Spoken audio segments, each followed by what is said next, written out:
Shalom, selamat pagi Bapak Ibu, saudara-saudara yang kekasih dalam Kristus. Senang sekali di awal tahun ini saya boleh menjumpai Bapak Ibu, saudara-saudara yang kekasih dalam Kristus dalam renungan pagi.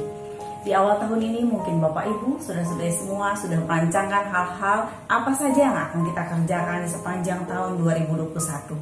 Hari ini kita mau belajar supaya ketika kita menetapkan rancangan itu, janganlah kita melupakan Tuhan. Kita akan membacanya dari Yakobus 4 ayat yang ke-13 sampai ayat yang ke-17. Demikian firman Tuhan.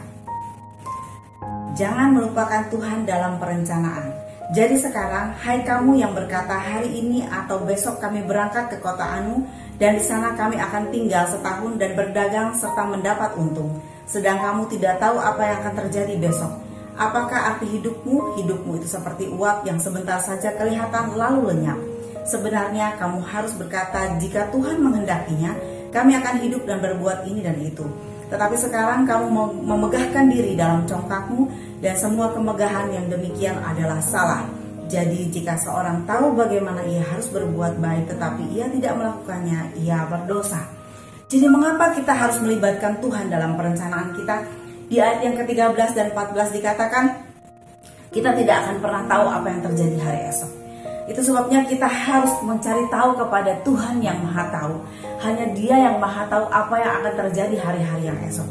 Kita bisa merencanakan A, B, C, D, E, F, G sampai Z apa yang akan kita kerjakan. Tetapi tentu hanya Tuhan saja yang tahu. Seperti contohnya saja di tahun yang lalu. Kita sudah mungkin membuat target, membuat rencana pekerjaan dari A sampai Z. Tetapi pada kenyataannya ternyata di tengah-tengah tahun, bahkan bukan di tengah tahun ya, di bulan Maret kita mengalami pandemi yang begitu rupa sampai itu berdampak kepada hampir setiap orang.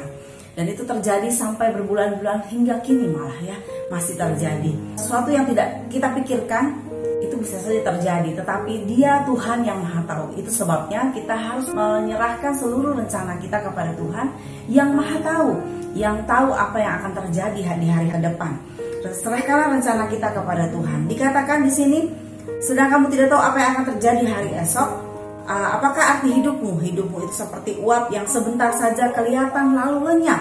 Uap itu kelihatan bentuknya tapi tidak padat dan tidak pasti, dan itu mudah lenyap. Jadi seperti itulah kira-kira kita tidak akan pernah mengerti, kita tidak akan pernah tahu akan hari esok. Kemudian yang selanjutnya yang kedua, kenapa kita harus melibatkan Tuhan dalam perencanaan kita? Karena Ia adalah perancang masa depan yang paling baik. Kita mau lihat di dalam ayat yang ke-15. Sebenarnya kamu harus berkata, jika Tuhan menghendakinya, kami akan hidup dan berbuat ini dan itu.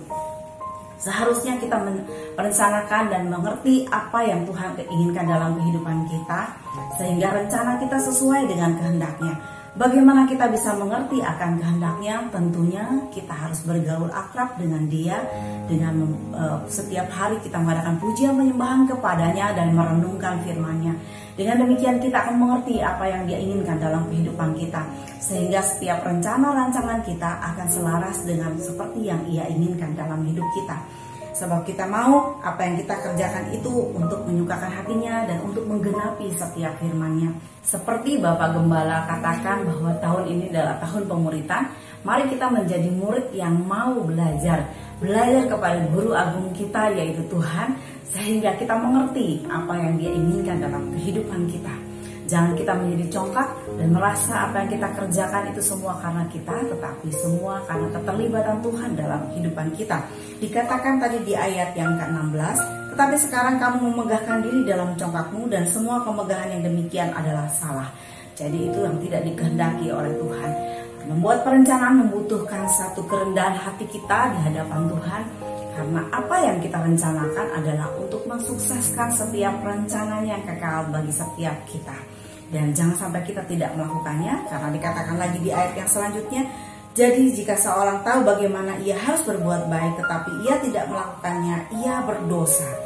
Ketika kita tahu bahwa kita harus melibatkan Tuhan dalam setiap perencanaan kita dan kita tidak melakukannya, maka kita adalah membuat sebuah kesalahan, sebuah dosa. Oleh sebab itu mari libatkan Tuhan dalam seluruh rencana kita di tahun 2021, karena kita tahu bersama dengan Tuhan kita dapat melakukan segala hal yang Tuhan inginkan dalam kehidupan kita. Selamat membuat rencana yang baik bersama dengan Tuhan. Tuhan Yesus memberkati.